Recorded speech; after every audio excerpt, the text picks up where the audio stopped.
Survivors of Hurricane Michael and the Florida Panhandle fear they have been forgotten. The landscape is still scraped to bare sand and dirt, denuded of trees and plants. The few long time, you kind of want to believe it's all okay now, said Priscilla Moore, 51, of Powder Springs, Gage, who has vacationed here for 47 years. But oh my goodness, many residents are living in damaged homes or trailers unfit for human habitation. Some live in tents. In inland Mariana, population 6,000, the federal prison with its 500-person payroll is all but closed, its inmates and employees moved to other federal facilities. The state's institute residents here wonder if their fellow Americans understand their ongoing struggle. Charitable donation. Michael caused 49 deaths and more than $5.5 billion in damage. Work crews have because Michael happened so fast, you slamming the Panhandle just 73 hours after it became a named tropical storm, and affected relatively few people in a rural corner of the Deep South. The storm was overshadowed by other disasters. It was squeezed between. FEMA said it has poured $1.1 billion into an Michael-related response and recovery efforts, the bulk of that in the form of low-interest, Small Business Administration loans. It has approved, but Congress has failed to pass a major disaster relief supplemental funding bill to pay for long-term recovery from Michael and other disasters across the country. The 35-day, the partisanship in Washington does not sit well here on the Panhandle. We have as many Democrats suffering as Republicans, and we need help. We're all in the same. Al Cathy, the mayor of Mexico Beach, said it's beyond my comprehension how the federal government has failed to pass a disaster bill. Sitting on a pile, that whole bill is being jeopardized because of pettiness, he said. Down a country road in Bay County, Sam Summers, a heavy equipment operator, and his wife, Sherry Skinner Summers, who works with the Sheriff's Department, have opened their 5-acre lot to people whose houses and trailers were destroyed in the storm.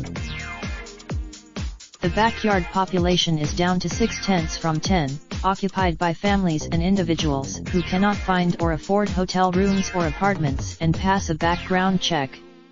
The Summers and their one family of 4, including a 6-month-old infant, is living with the Summers in their brick rambler. More families are, FEMA said. Agency representatives, as well as state and county officials, visited the Summers property in mid-March and were shunned by the campers. On this and previous visits, all but a couple of the people refused to speak with anyone, a FEMA spokesman said in an email.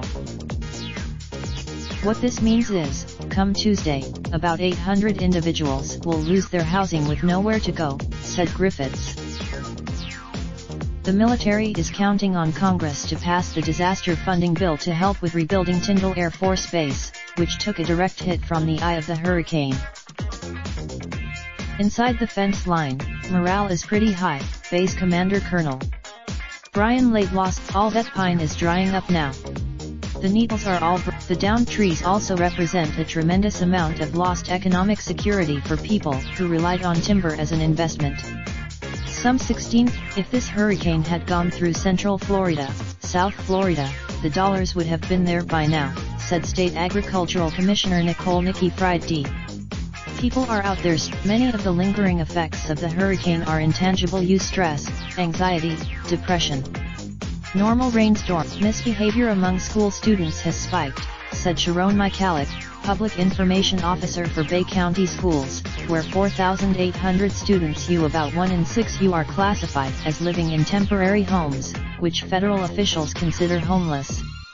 She said that in Panama City, Sabrina Fleming is back in business at Peggy Sue's barber shop, which had been reduced to a mountain of cinder blocks and wood panels by Michael's Wines.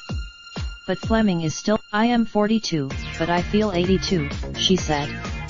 Life is just hard. One young mother of 3, Stephanie Michelle Paulides of Panama City, posted a plea on a local Facebook group. There are so many levels to this destruction that no one could have predicted, and I feel completely out of control lately. I am constantly. More than 200 neighbors replied. They assured her. Aikenbach reported from Washington. Raindrop, drop top smoking, no cooking the hot pot. Fucking on your bitch, yeah, that. Looking up, open the park pot.